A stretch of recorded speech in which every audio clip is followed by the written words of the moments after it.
Hello and welcome back to the show. Today we're going to give a quick progress report on our dollar cost averaging experiment, and we're going to look at how much we've put in so far, how much each weekly buy has performed, and then what the total return so far has been. Our goal is to see the power of dollar cost averaging. So if that sounds interesting to you, please go ahead and click that like button and let's get into it. So just to recap, I have my exchange account here with the Bitcoin history. So we had put in on September 16th, we started with an initial seed investment for the project. For fun, we put in $200 on that one day. And then we went ahead and made our first $25 purchase. And then each Monday after that, $25 on September 23rd, September 30th, and October 7th.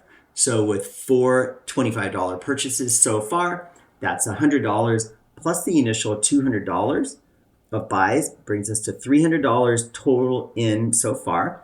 And you can see that the amount of Bitcoin we purchased is 0.00498 Bitcoin. Another way to say that is 498,000 Satoshis. So just under 500,000 Satoshis. And the total dollar value at today's market price is approximately $327, depending on the exact market price you want to use. So let's go ahead and look at how Bitcoin has performed over that period of time. So from September 16th, and here are our weekly buys every Monday, the 23rd, the 30th, and October 7th. We'll make our 5th buy today. But looking at what the performance of Bitcoin has done over those 4 weeks of the experiment so far, you can see that it's around 13% return, or not return, but 13% increase on Bitcoin. And just to compare, we'll get a couple benchmarks here. We'll take a look at gold. And since we like gold, since Bitcoin is gold 2.0. So how did gold perform over that same period of time? You can see it's about 2.5% right here is how much gold has increased. And let's look at our favorite S&P 500 to see how that has performed. Let's see, how has the S&P 500 returned? So that is up 4%. Okay, so S&P 500 up 4%, gold up 2.5%, and Bitcoin up approximately 13%. So let's go ahead and look at our portfolio so far. Spot price today approximately 66,000. So we, again, as I said, we put in $300. The value at $66,000 spot is around $329. So we're up about $29 or 9.6%. If you wanted to see each of the buys from starting with September 16th, remember the initial $200, that was actually the best market price since Bitcoin was at 58,000 that day. And so you see it's almost 13% increase on that one buy. And then the 4 weekly buys are $25. The spot price of Bitcoin had gone, well, in this case, on that first buy, we bought that first buy a little more than the spot because the auto buys on Binance charge a slight spread. So they charge a 4.9% spread.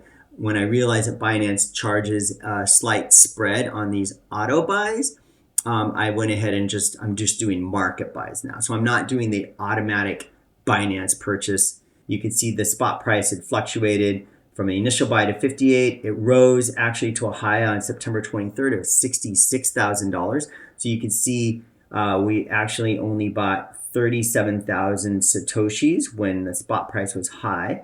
And then when it dropped a little bit, coincidentally, September 30th and October 7th had exactly the same spot price. So we bought 38,000 Satoshis on each of those weeks.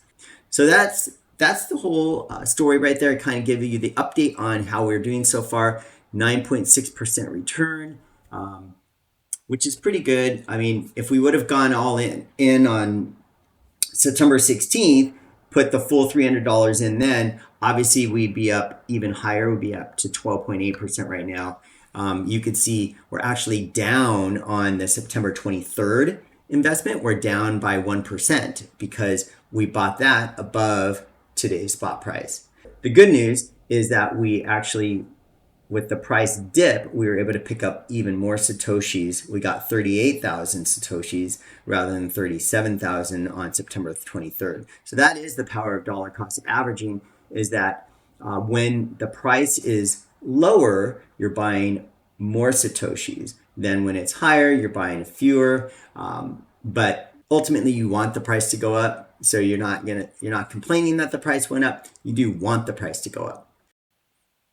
Oh, and one last thing, what we want to do is actually make our dollar cost average buy for this week. So let me go ahead and go back to my exchange account.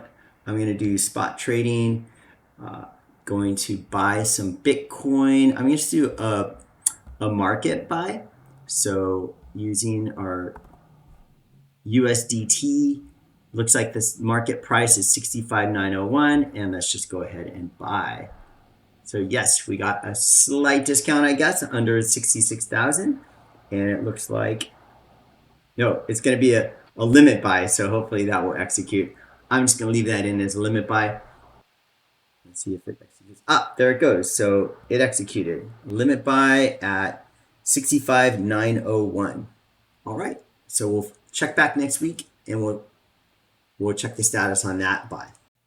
So thanks again for joining. And I hope that even after just these first 4 weeks, you're starting to get an idea about the power of dollar cost averaging. If you haven't already, I definitely encourage you to start your own program. Start with something small that won't break the bank, that you'll stick with it. And you'll probably discover, as we have, that even after just a short amount of time, you're going to start to see really good returns that are far surpassing what you would get in a savings account, or even in some investments like we saw gold and S&P 500 already being outperformed by Bitcoin. So if you haven't already, please do click the like button, subscribe to the channel for future updates, and drop a comment down below.